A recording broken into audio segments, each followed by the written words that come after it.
itu seperti apa sih Mas? Kabarnya nggak bisa pulang ke rumah? Iya, kemarin itu beberapa hari yang lalu saya datang ke rumah, saya nggak boleh masuk. Terus kalau misalnya saya datang ke rumah itu kayak nggak di ini apa ya, nggak welcome banget. Padahal itu kan rumah ayah saya ya, rumah orang tua saya juga gitu. Nah, makanya dengan hal ini saya tadi konsultasi juga sama Kanjeng Heri, bagaimana baiknya. Karena kan gini, saya dulu kan saya pernah kondisi gono gini kan pernah saya alami waktu itu sama Tessa. Yaitu rumah itu saya kasih kepada anak-anak, saya berikan, saya hibahkan, tapi demi kepentingan anak-anak. Saya pribadi kemana terserah bebas gitu kan. Ya saya kan laki-laki, saya bisa kerja dan berusaha.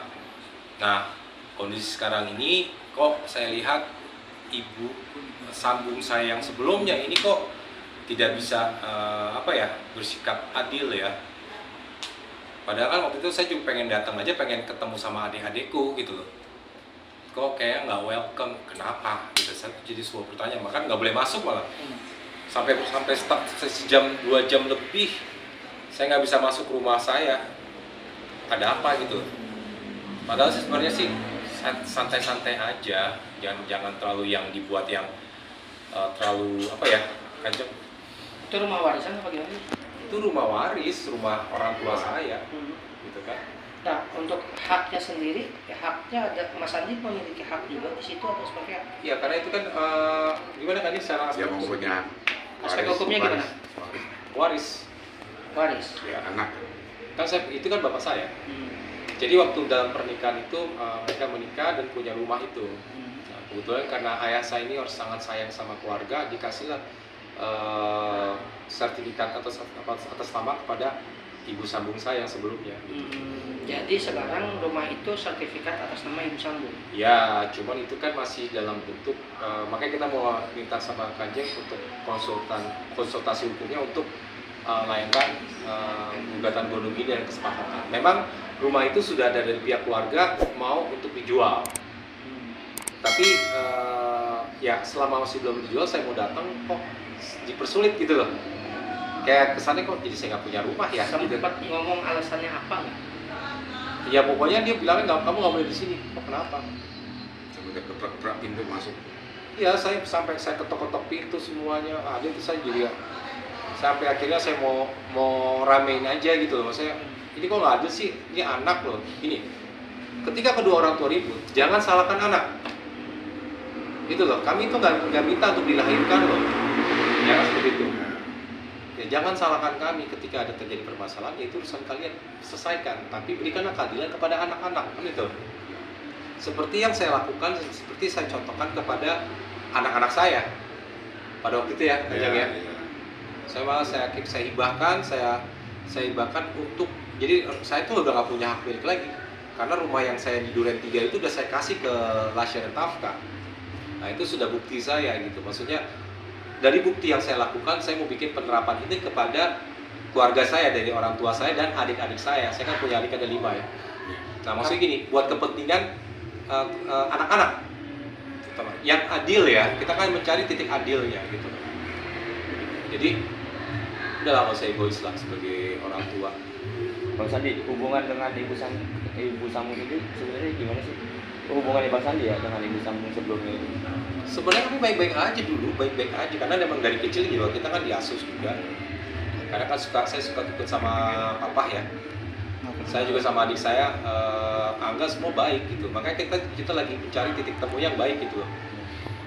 Ya, makanya ini sekarang lagi cari solusi yang terbaik. Karena kan ini kan udah berurusan dengan subjektif. That's why makanya sekarang saya minta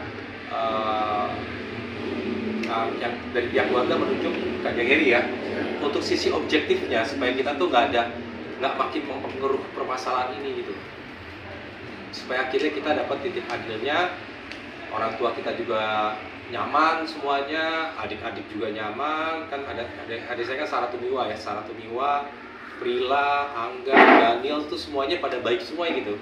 Jadi kita tuh hubungan tetap baik. Jadi jangan gara-gara permasalahan pelik ini akhirnya membuat kita jadi dan akhirnya kalau misalnya nggak diselesaikan, itu kalau misalnya sampai setahun, 2 tahun, 3 tahun kemudian akan menjadi sebuah masalah besar. Ini yang saya pikirkan, saya khawatirkan karena saya anak pertama. Saya mikirkan nih bagaimana kepentingan adik-adik saya nanti ke depannya gitu, bareng-bareng, adil, gitu. Itu, ya Kanjeng ya. Nah itu saya berharap sama Kanjeng Heri untuk bisa. Dilayangkannya kapan rencananya? Ini tadi udah bicara. Ya, jadi begini, jadi kan ini persoalan harta bersama ya. Karena tadi saya juga sudah ngobrol sama papanya Sandi, tadi juga sudah ngobrol Sandi di kantor. Ya dari aspek hukumnya, kan Sandi mau nunjuk untuk saya menjadi kuasa hukum keluarganya Sandi, terus sama papanya. Memang ini rumah ini adalah harta bersama yang didapat setelah pernikahan. Nah tentu masuknya di Gonogini. Jadi ini harta Gonogini kan. Nah tentu di situ para warisnya tentu kan ada 4 apa 5 anaknya ya. Ya. Nah ini kan harus mendapatkan bagian. Nah, memang ada beberapa hal tadi saya bicara dengan papanya Sandi. Jadi satu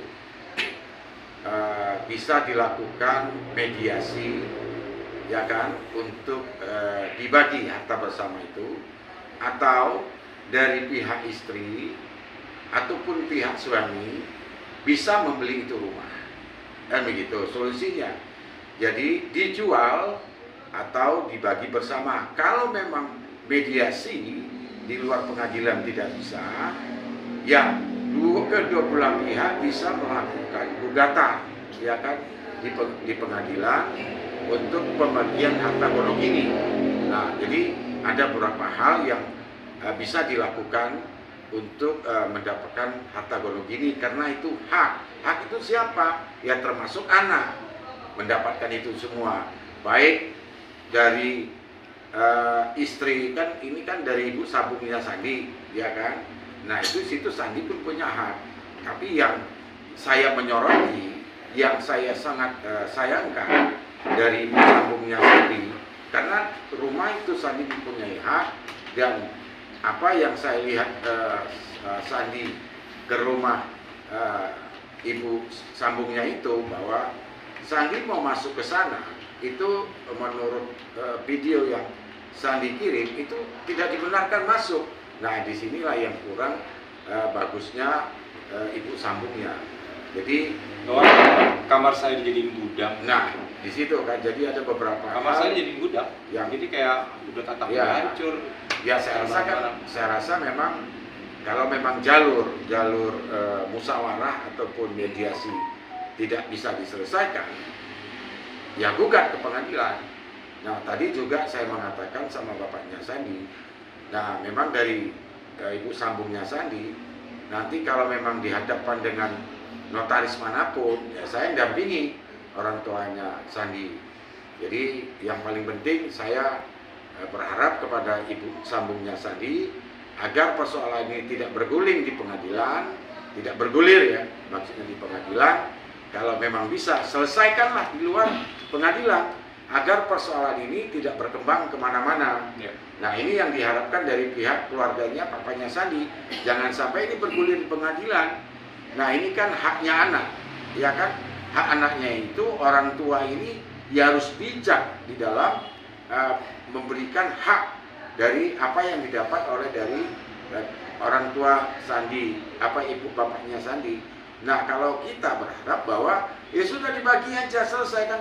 Seperti contoh, Sandi sudah melakukan dengan perebutan dengan Tessa Kaunang yang dulu cukup ramai. Akhirnya Sandi bijak di dalam menyelesaikan satu persoalan. Akhirnya Sandi menghibahkan rumah tersebut kepada anaknya.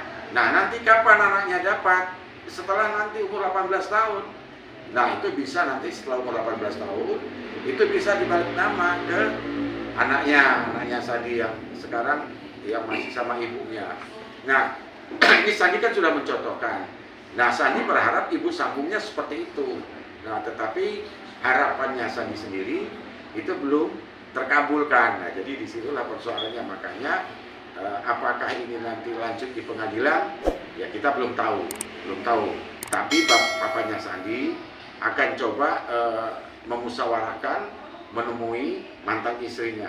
Kalau sekiranya mantan istrinya itu bersedia, apa yang diinginkan, ya clear. Jadi perkara ini tidak sampai ke ranah pengadilan.